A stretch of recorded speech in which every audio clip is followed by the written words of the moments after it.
Hello friends, good morning. Radhe Radhe. कैसे हैं आप सभी लोग? उम्मीद करते हैं आप लोग बहुत अच्छे होंगे। मैं भी एकदम ठीक हूँ। सो दोस्तों, एक बार दोबारा से आप सभी लोगों का स्वागत है रोशनी मिश्रा फैमिली ब्लॉग में। सुबह का टाइम है, सुबह के 7 बजने वाले हैं। एक नए ब्लॉग की शुरुआत हो चुकी है, तो आशा करते हैं आज का ब्लॉग आप लोगों को खूब पसंद आएगा। आगे बढ़ने से पहले दोस्तों, अगर आप लोग वीडियो पे नए हैं तो चैनल को सब्सक्राइब कर लेना और प्लीज़ वीडियो को फुल वॉच करिए। अच्छा लगे तो एक लाइक भी ज़रूर करिएगा।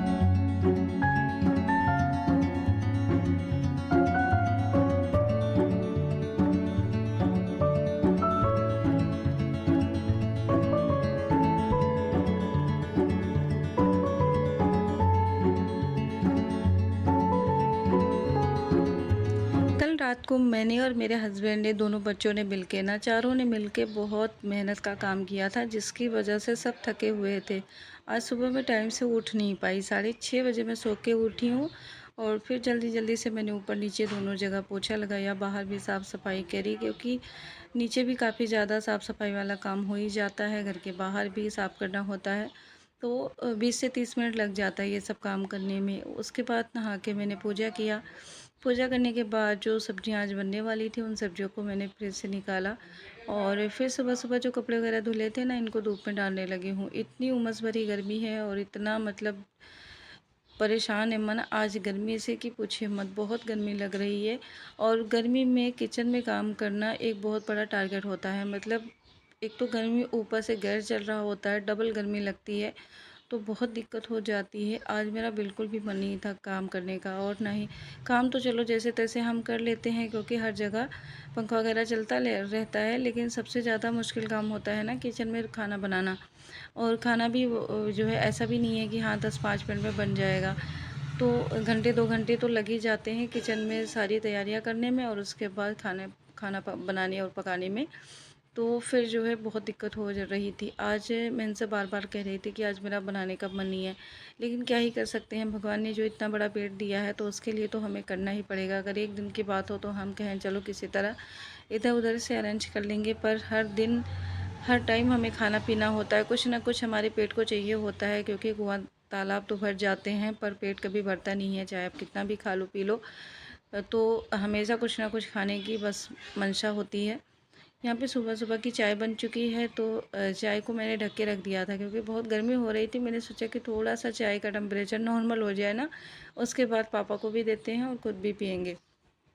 तो जो है मतलब कितनी भी गर्मी हो सब कुछ छूट जाता है, मेरा चाय नहीं छूटता। और एक दिन मेरी सब्सक्राइबर, मेरी दीदी ने बोला था, मोना दीदी नाम है, कि रोशनी तुम्हारी गिलास देख के तो मतलब मुझे हंसी आ रही, चाय के गिलास इतने बड़े हैं। तो वही मैं बड़ा गिलास दिखा रही थी कि दीदी आप छोटे गिलास को देख के आप इतना हंस रही हो, और हम तो ये जो है गर्मियों में ये छोटे गिलास में पीते हैं, और जब ठंडी होती है ना तो बड़े गिलास में हम चाय पीते हैं। जब से मैं पंजाब में आई हूँ ना, यहाँ पे भर भर के गिलास में चाय पीने लगी हूँ। हमारे मायके में बस छोटे से कप में बहुत छोटी छोटी सी गिलासी होती थी, उसी में चाय दिया जाता था, बस नाम का चाय होता था। पर यहाँ पे जो है इतने नॉर्मल जो गिलासी मैं आपको दिखा रही थी, वो नॉर्मल साइज के हैं, और इससे भी बड़े बड़े गिलास हैं। और जो है मेरी जेठ और मेरी जेठानी का गिलास चाय वाला दिखा दूँ तो आप लोग देखेंगे, मतलब आधा पौना लीटर चाय तो उसमें आता होगा। उतना चाय वो डेली पीते हैं एक टाइम में, मतलब एक ही बार पीते हैं, लेकिन उतने बड़े गिलास में चाय पीते हैं। तो जो है मतलब ये पंजाब में हर कोई ज़्यादा ज़्यादा ही चाय पीता है। मतलब मैं सभी का तो नहीं कह सकते, लेकिन मेरे आसपास जितने भी लोग रहते हैं ना, वो चाय पीते हैं इतने ही बड़े गिलास में, उनके लिए नॉर्मल गिलास है। और फिर जो है मैं खाना बनाने की तैयारी करने लग गई थी। यहाँ पे जो है मैं बैगन को छील रही हूँ। तो जो है हमारी यूपी साइड में, हमारे मायके साइड में जो बैगन का भरता बनता था, वो तो खैर चलो, ये इतने बड़े बड़े बैगन आते ही नहीं थे। पतले पतले वाले जो लंबे वाले बैगन होते हैं वही ज़्यादातर आते थे। तो जो है मतलब उसको आग में भून के, और आलू को भी उबाल के या फिर भून के उसका हम चोखा बनाते थे, भरता। लेकिन यहाँ पे मसाले वाला बैगन का भरता बनता है, और ये वाला बैगन का भरता बनाना मैंने यहीं पे सीखा है। ऑलमोस्ट जितने भी जो है खाना बनाने वाली चीज़ें थी, ज़्यादातर मैंने ससुराल में ही सीखी है। मुझे ज़्यादा कुछ मायके में बनाना नहीं आता था, बस नॉर्मल सा दाल चावल रोटी सब्ज़ी यही बनाना आता था। ज़्यादा कुछ नहीं बनाते थे, क्योंकि वहाँ पे मेरी 2 दीदी भी बड़ी थी हम सबसे, और मेरी भाभी भी थी, तो ज़्यादातर वही लोग खाना बनाते थे। हम लोग बस कभी कभार हंसी मजाक में बना लिया, या फिर भाभी की तबीयत ख़राब हुई तो बना लिया। नहीं तो कहीं अगर किसी के यहाँ शादी ब्याह फंक्शन है और हमें बुलाया गया, जब हम बड़े हो गए थे तो थोड़ी बहुत हेल्प कर देते थे सबके साथ मिलके, तो उतना ही हमें बनाना आता था, ज़्यादा कुछ बनाना नहीं आता था। तो जो जितनी भी चीज़ें बनानी मैंने सीखी है सबको ससुराल में ही सीखी है। हाँ, मुझे भिंडी तरोई की सब्ज़ी बनानी मायके में आती थी, बहुत अच्छे से मैंने बनाती थी अपने लिए भिंडी तरोई की सब्ज़ी, क्योंकि मुझे दाल कम पसंद है तो ज़्यादातर मैं ना सब्ज़ी ही खाती थी। और यहाँ पे फिर जो है हस्बैंड के लिए बैंगन का भरता और मैंने खुद के लिए तोरी की सब्ज़ी बनाई है। और बच्चों के लिए रात में मैंने दाल बनाई थी। कल हमारे यहाँ मतलब जब से काम हम किए तो हम भी थक गए थे, हस्बैंड भी थक गए थे, तो हस्बैंड जी ने बोला कि मेरे से खाना नहीं खाया जाएगा, मतलब काफ़ी थकावट हो गई है। लेकिन जब नहा धो के आए, एसी में बैठे 1 डेढ़ घंटा, तो फिर धीरे धीरे जब जो है गर्मी कम लगी तो उनका मन हुआ कि चलो खा लेते हैं। तो दाल मैंने बॉईल करके रख दिया था। मैंने तो बिना तड़के के ही दाल चावल रात में खा लिया था, लेकिन जब हस्बैंड ने बोला तो फिर रात के 11 सवा 11 बजे मैंने तड़का लगाया, दाल चावल उनको दिया खाने के लिए।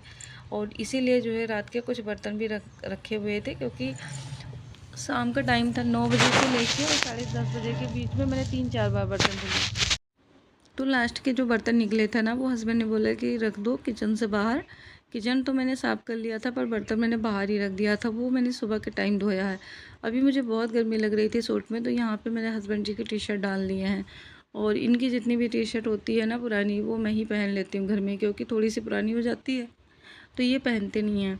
बच्चे ट्यूशन चले गए हैं और इनका खूब अच्छे से सेवा पानी करके आज भेजा। यहाँ पे मेरी रोटियाँ देखो, मतलब मुझे ना ऐसे ही थोड़ी सी जली जली सी रोटियाँ पसंद होती हैं, करारी करारी सी। और एक दीदी बोल रहे थे कि जो हाउस औरत का पेट होता है ना, वो डस्टबिन होता है, कुछ भी बचा कुचा हो ना उसमें डाल दो। तो यहाँ पे बच्चों के द्वारा बचाई हुई परोठियाँ और हस्बैंड ने दलिया बचाई हुई थी। तो ये सारी चीज़ें जो थोड़ी थोड़ी सी बची हुई थी ना, मैं अपने खाने में ले आई हूँ, तो ये मैं खाने वाली हूँ।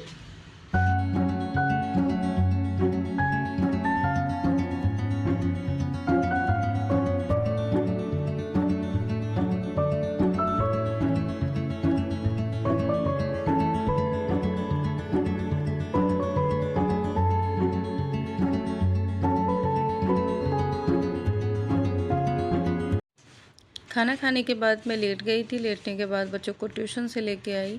ट्यूशन से लाने के बाद जो है थोड़ा-सा मैं सोने की कोशिश कर रही थी, और रोज़ डेली जैसे मैं सोने की कोशिश करती हूँ ना, कभी मेरे हस्बैंड ऑफ़िस से फ़ोन कर देते हैं, कभी कोई फ़ोन कर देता है, तो मैं दिन में बिल्कुल भी सो नहीं पाती हूँ। तो फिर मैं उठ गई, इन दोनों को खाना बना के खिलाया, मतलब और बाकी सारी चीज़ें बनी हुई थी। रोटी मैं उसी टाइम पे बनाती हूँ, क्योंकि मेरे बच्चे चाहे सर्दी हो गर्मी हो, कोई भी मौसम हो, इनको जो है ठंडी रोटियाँ पसंद नहीं है। अगर मैं रोटी बना के रख दूँगी और इनसे बोलूँगी खाने के लिए ना, तो वो खाएँगे नहीं, दोबारा से वो रोटी मुझे गरम ही करना पड़ता है।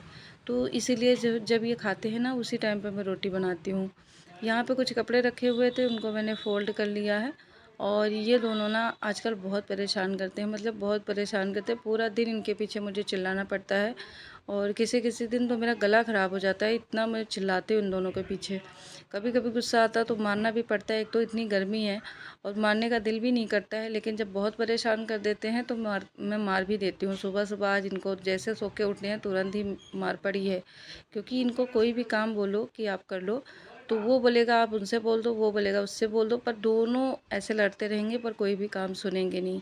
तो आज सुबह-सुबह इनकी पिटाई हुई, फिर जाके ट्यूशन गए। और अब थोड़ा-सा बैठे हुए हैं, थोड़ा-सा डर का माहौल है इन दोनों के अंदर। पता है कि सुबह से मम्मा गुस्सा है ना, तो थोड़ा-सा डरे हुए हैं। उसके बाद जो है इन दोनों ने खा पी लिए थे, तो मैंने कहा आप उठ जाओ, तो फिर मैं साफ़-सफ़ाई का काम कर लूँ, क्योंकि जो है वही 2 बजने वाले थे। कल तो 12 बजे के अंदर-अंदर ही सारा काम ख़त्म हो गया था, काम ज़्यादा भी था फिर भी ख़त्म हो गया था। लेकिन आज जो है थोड़ा-सा मैं डिस्टर्ब हूँ, थोड़ा-सा कुछ प्रॉब्लम चल रही है, जिसकी वजह से थोड़ा-सा मैं परेशान हूँ, और हमेशा मेरे माइंड में वही चीज़ें घूम-घूम के आती रहती हैं। इसी वजह से जो है, और जब भी मैं किसी बात की टेंशन लेती हूँ ना, तो मुझे नींद बहुत ज़्यादा आती है। कुछ लोगों का ये होता है कि किसी बात का टेंशन ले लें, या फिर जो है कोई गुस्सा हो जाए, नहीं कुछ भी हो जाए ना, तो वो फिर जो है मतलब टेंशन में होते हैं, परेशान होते हैं, उनको नींद नहीं आती, कहीं जो है बैठने का मन नहीं करता, उठने का मन नहीं करता। पर मेरा वो अलग ही है, जब मुझे कोई टेंशन होगी उतनी मुझे भूख लगेगी और उतनी ही नींद आएगी। तो उसी वजह से मैं काफ़ी परेशान थी। आज जो है बहुत सारे लोगों के मैं ब्लॉग भी नहीं देख पाऊँगी, क्योंकि मेरा मन ही नहीं कर रहा था। फिर दोपहर के टाइम पे मैं उठी हूँ और कुछ प्रॉब्लम ऐसी होती है ना कि जो हमें सिर्फ परेशान ही करती हैं। तो उसमें जो है मतलब हम कुछ कर भी नहीं सकते हैं, सिर्फ अंदर ही अंदर सोच सकते हैं। बहुत सारी चीज़ें हैं जो माइंड में चल रही हैं, पर हमारे हाथ में कुछ भी नहीं है, सिर्फ भगवान से रिक्वेस्ट ही कर सकते हैं कि भगवान आप सबको सही कर दो। पर हाँ, मुझे भगवान पे भरोसा भी है कि भगवान ज़रूर मेरी बातें सुनेंगे और वो ज़रूर सब कुछ ठीक कर देंगे। यहाँ पे देखो, नया झाड़ू जब भी लेके आओ ना, तो उसमें कितने सारे मतलब ये जो होते हैं ना, ये पता नहीं किस चीज़ के ये बने होते हैं, शायद खजूर के, लोग बोलते हैं खजूर के बने होते हैं या जिस भी चीज़ों के बने होते हैं। तो इसमें छोटे छोटे से कितने से वो निकलते रहते हैं ना, डस्ट टाइप के। तो बराबर निकली जा रहे थे, निकली जा रहे थे। फिर मैंने कंघी लेके ना उसको अच्छे से क्लीन कर दिया और फिर जो है झाड़ू हमारा साफ़ हो गया। जब भी नया झाड़ू लेके आओ तो ऐसे कर देना चाहिए। मैंने किसी को देखा था ये मोबाइल पे ही, सोशल मीडिया पे ही किसी को देखा था साफ़ करते हुए, तो आज मुझे भी याद आ गया और इसके बाद मैंने पोछा वगैरह लगाया है। सो दोस्तों, आज के ब्लॉग में बस इतना ही। आज का ब्लॉग आप लोगों को कैसा लगा ज़रूर बताना, और अगर आप वीडियो अच्छी लगी हो तो आप लोग प्लीज़ लाइक करना, शेयर करना एंड कमेंट करना। बहुत ही जल्दी मुलाकात होगी एक नए वीडियो के साथ। तब तक के लिए राधे राधे, जय श्री कृष्ण, जय श्रीमन नारायण।